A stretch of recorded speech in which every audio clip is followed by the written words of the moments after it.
Hello दोस्तों, राधे कृष्णा, नमस्कार।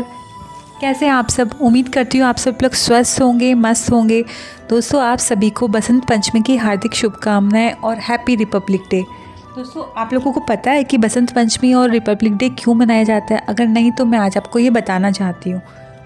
दोस्तों, रिपब्लिक डे 26 जनवरी 1950 से मनाना हमने शुरू किया था, क्योंकि 15 अगस्त 1947 को हमारा देश आज़ाद तो हो गया था, लेकिन हमें गणतंत्र नहीं मिला था, जो कि हमें मिला 26 जनवरी 1950 में, क्योंकि इसी दिन हमारे देश में संविधान लागू हुआ था, जिससे हमें अपने कर्तव्यों, अपने अधिकारों के बारे में पता चला था, जिसकी वजह से हम एक सभ्य जीवन जी पा रहे हैं। और दोस्तों, बसंत पंचमी हम क्यों मनाते हैं, आइए जानते हैं। बसंत पंचमी को सरस्वती पूजा के नाम से भी जाना जाता है, क्योंकि यह उत्सव विद्या की देवी, कला की देवी, हंस वाहिनी माता सरस्वती को समर्पित है। बसंत पंचमी भी अन्य त्योहारों जैसा एक प्रमुख त्यौहार है। प्रतिवर्ष हिंदू पंचांग के अनुसार माघ माह में शुक्ल पक्ष की पंचमी तिथि को बड़े ही हर्षोल्लास के साथ पूरे भारत में मनाया जाता है। इस दिन को माता सरस्वती के जन्म दिवस के रूप में मनाया जाता है। पुराणों में एक कहानी है कि जब ब्रह्मा जी सृष्टि का निर्माण कर रहे थे, उन्होंने भगवान विष्णु की आज्ञा से अपने कमंडल में जल अपने हाथ में लेकर उसे पृथ्वी पर छिड़का।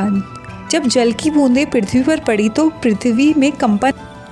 तभी एक चतुर्भुजी देवी का अवतार हुआ, जिनके एक हाथ में वेद और दूसरे हाथ में माला थी। बाकी के दोनों हाथों में वीणा सुशोभित है। इन्होंने जब अपने वीणा को बजाया तो एक बार फिर पूरे वातावरण में कंपन होने लगी। तभी से सर्वप्रथम ध्वनि, आवाज़ या वाणी का आरंभ हुआ। वीणा धारण करने की वजह से इनको वीणा वादनी भी कहा जाता है। विद्या और वेदों की देवी होने के कारण इन्हें माँ सरस्वती कहते हैं। श्री कृष्ण भगवान ने इनको एक वरदान दिया।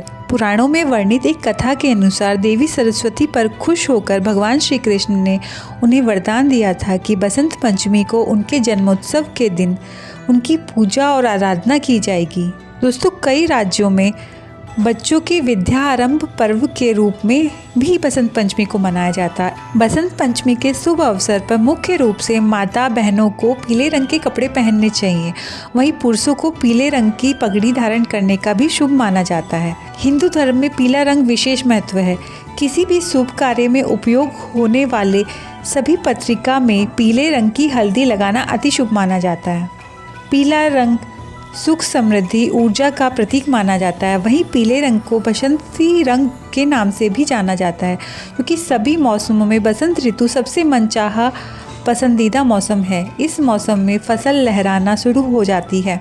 पीले सरसों के फूल से पूरी धरती पीली हो जाती है, इसीलिए पीले रंग को बसंती रंग भी कहते हैं। दोस्तों, आज के दिन से ही होली की औपचारिक शुरुआत हो जाती है। होली की तरह ही बसंत पंचमी के मौके पर लोग एक दूसरे को गुलाल अबीर लगाकर आने वाले महापर्व होली की तैयारियां शुरू कर देते हैं, और वृंदावन में आज के दिन से ही कलर लगना शुरू हो जाता है। बसंत पंचमी के दिन से ही लोग एक सार्वजनिक स्थान पर होलिका दहन, जो कि होली से एक दिन पहले मनाई जाती है, उसके लिए लकड़ियाँ इकट्ठा करना शुरू कर देते हैं। भारत में बसंत पंचमी के शुभ अवसर पर पतंगबाजी की भी विशेष परंपरा है। आज के दिन कई राज्यों में खूब पतंगे उड़ाई जाती हैं। दोस्तों, अंत में मैं यही कहना चाहूँगी कि आप आनंद के साथ यह दोनों ही उत्सव मनाएं और खूब सारी खुशियाँ मनाएं। राधे कृष्णा, नमस्कार।